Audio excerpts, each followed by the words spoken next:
شروع اللہ کا نام لے کر جو بڑا مہربان نہایت رحم والا ہے۔ اور یقیناً تم میں سے بعض وہ بھی ہیں جو پس و پیش کرتے ہیں، پھر اگر تمہیں کوئی نقصان ہوتا ہے تو وہ کہتے ہیں کہ اللہ تعالیٰ نے مجھ پر بڑا فضل کیا کہ میں ان کے ساتھ موجود نہ تھا۔ اور اگر تمہیں اللہ تعالیٰ کا فضل مل جائے تو اس طرح کہ گویا تم میں ان میں دوستی تھی ہی نہیں، کہتے ہیں کاش میں بھی ان کے ہمراہ ہوتا تو بڑی کامیابی کو پہنچتا۔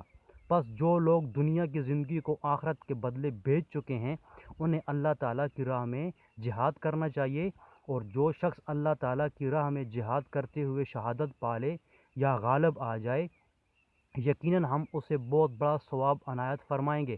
بھلا کیا وجہ ہے کہ تم اللہ کی راہ میں اور ان ناتواں مردوں، عورتوں اور ننھے ننھے بچوں کے چھٹکارے کے لیے جہاد نہ کرو، جو یوں دعائیں مانگ رہے ہیں کہ اے ہمارے پروردگار، ان ظالموں کی بستی سے ہمیں نجات دے اور ہمارے لیے خود اپنے پاس سے حمایتی مقرر کر دے اور ہمارے لیے خاص اپنے پاس سے مددگار بنا۔ جو لوگ ایمان لائے ہیں وہ تو اللہ تعالیٰ کی راہ میں جہاد کرتے ہیں، اور جن لوگوں نے کفر کیا ہے وہ اللہ تعالیٰ کے سوا اوروں کی راہ میں لڑتے ہیں۔ پس تم شیطان کے دوستوں سے جنگ کرو، یقین مانو کہ شیطان بالکل سخت کمزور ہے۔ کیا تم نے انہیں نہیں دیکھا جنہیں حکم دیا گیا تھا کہ اپنے ہاتھوں کو روکے رکھو اور نمازیں پڑھتے رہو اور زکوٰۃ ادا کرتے رہو؟ پھر جب انہیں جہاد کا حکم دیا گیا تو اسی وقت ان کی ایک جماعت لوگوں سے اس قدر ڈرنے لگی جیسے اللہ تعالیٰ کا ڈر ہو، بلکہ اس سے بھی زیادہ، اور کہنے لگے اے ہمارے رب، تو نے ہم پر جہاد کیوں فرض کر دیا؟ کیوں ہمیں تھوڑی سی زندگی اور جینے نہ دی؟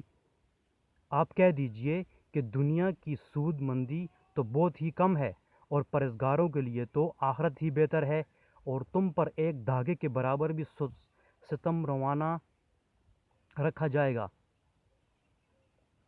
تم جہاں کہیں بھی ہو موت تمہیں آ پکڑے گی، گو تم مضبوط قلعوں میں ہو، اور اگر انہیں کوئی بھلائی ملتی ہے تو کہتے ہیں کہ یہ اللہ تعالیٰ کی طرف سے ہے، اور اگر کوئی برائی پہنچتی ہے تو کہہ اٹھتے ہیں کہ یہ تیری طرف سے ہے۔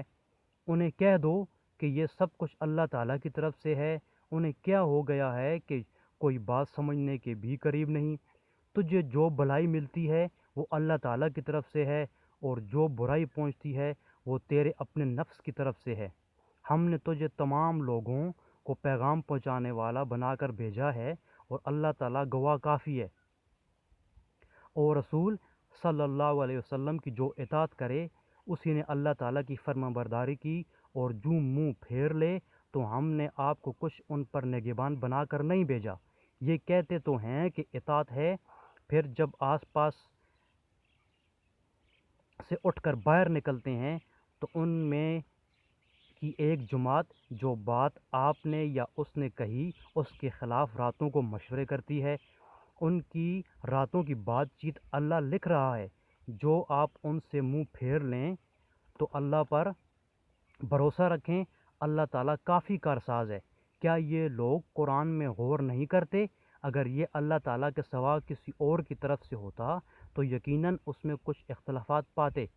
جہاں انہیں کوئی خبر امن کی یا خوف کی ملی انہوں نے اسے مشہور کرنا شروع کر دیا، حالانکہ اگر یہ لوگ اسے رسول صلی اللہ علیہ وسلم کے اور اپنے میں سے ایسی باتوں کی تہ تک پہنچنے والوں کے حوالے کر دیتے تو اس کی حقیقت وہ لوگ معلوم کر لیتے جو نتیجہ اخذ کرتے ہیں۔ اور اگر اللہ تعالیٰ کا فضل ان کی رحمت اگر اللہ تعالیٰ کا فضل اور اس کی رحمت تم پر نہ ہوتی تو معدود چند کے علاوہ تم سب شیطان کے پیروکار بن جاتے۔ تو اللہ تعالیٰ کی راہ میں جہاد کرتا رہے، تجھے صرف تیری ذات کی نسبت حکم دیا جاتا ہے۔ ہاں، ایمان والوں کو رغبت دلاتا رہے۔ بہت ممکن ہے کہ اللہ تعالیٰ کافروں کی جنگ کو روک دے، اور اللہ تعالیٰ سخت قوت والا اور سزا دینے میں بھی سخت ہے۔